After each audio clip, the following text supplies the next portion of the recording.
Hello, my name is Enrique from the Plant-Based Treaty. We are here at COP29 in Baku, Azerbaijan, and we're here with Shreya from India. Maybe you can introduce yourself and explain what you're doing.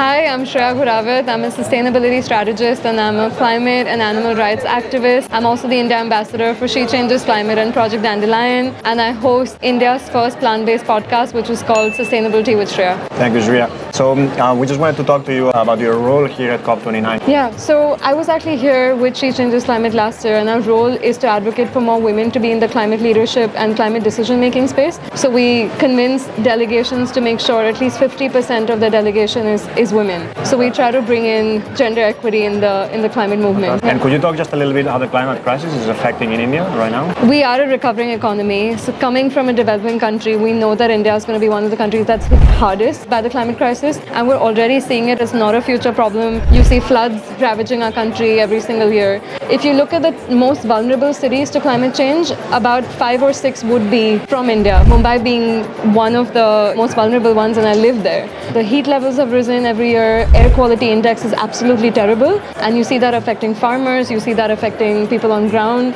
You see the loss of livelihood. So it's happening as we speak. Could you talk a little bit about the role that animal agriculture, specifically the industry, plays, climate crisis, and specifically in India? We are an agrarian economy. We're heavily reliant on agriculture. India is one of the largest exporters and producers of beef and leather. Considering India is one of the highest consumers of dairy, the dairy industry is the beef industry, which is the leather industry. It's not a byproduct, it's a co-product. I think one thing we get wrong, we think we produce these things in isolation, but it goes hand in hand. We have a massive dairy lobby.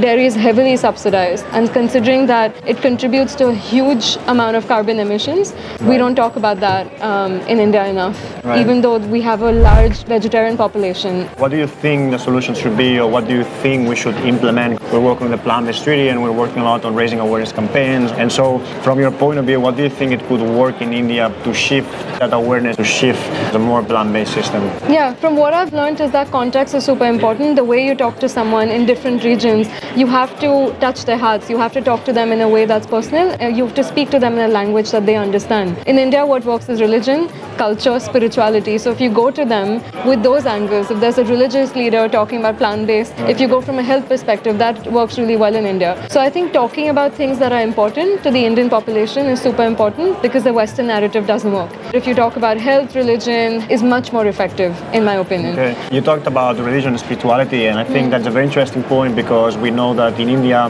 the cow is like a religious figure, you know, it's sort of like a protected kind of animal, but then we see that it's very much exploited. So how does that fit into the population? Do they don't know, and how does that work? I don't think they know the hidden truth. They don't know where the milk comes from, because back in the day, people used to raise their own cows. They used to be part of the family. They were treated with love and respect. And they're being industrialized, where, you know, profit comes before respecting the animal. It doesn't look the same anymore. And that's what people don't realize. We've been drinking milk for centuries, and we offer it to God. It was that pure that we used to offer it to God, which is why people think it's okay to consume it. But the practices have changed a lot. We're not aware of that. We're not aware of what happens to the cow after the cow stops giving milk. So a lot of people don't know that the cows are sent to slaughterhouses. So all of this is hidden from people. So I think the more awareness there is, the more videos that people watch, and more they understand the process, I think we'd be able to see a shift. So I think we can see here a commonality between India and the rest of the world, because we see that what you were describing, it's very similar to what we see in Europe or other regions of the world where people don't know where these products come from, don't know what happens with the animal, right?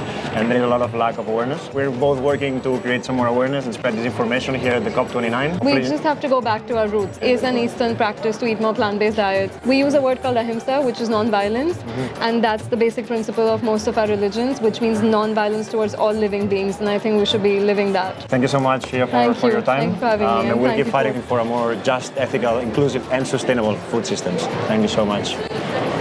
Thank you. Yeah, that was a mini nice. podcast. Wow, I was sweating. I'm like, geez. I thought you were like so normal for you. I think you're so used to that. I'm used to it.